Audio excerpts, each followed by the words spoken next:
Hindi ba mas magiging mapupunta tayo sa dumpster kung ang magiging pangulo natin o ang magiging leader natin ay ang mga katulad nila VP Sara? Yusek, what do you want to tell to Vice President Sara Duterte following her statement that the Philippines is on the way to dumpster? Nawawala na raw po kasi yung pag-asa ng mga Pilipino.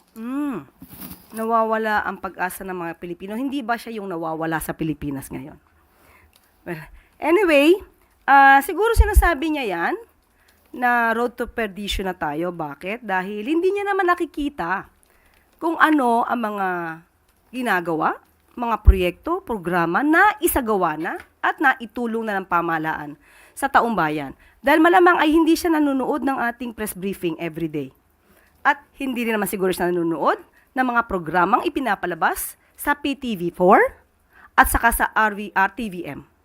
Talagang mabubulagan siya kapag hindi po niya inaalam kung ano ang naging trabaho at magiging trabaho ng administrasyon sa pangunguna ni Pangulong Marcos.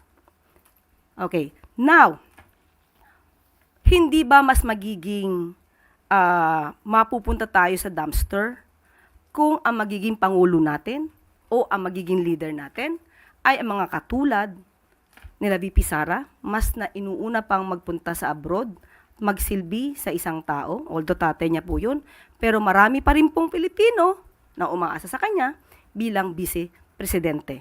Mahirapan po tayo magkaroon ng pangulo kung lagi po nasa abroad at hindi po ginagawa ang trabaho dito sa Pilipinas.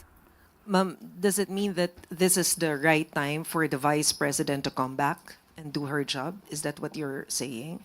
Obligasyon po niya maging vice-presidente. Alam niya po dapat ang obligasyon bilang vice-presidente.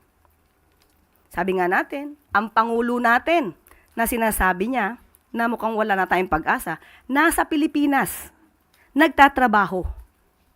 Araw-araw, may inaanunsyo tayong good news. Pero ang vice-presidente, nasaan?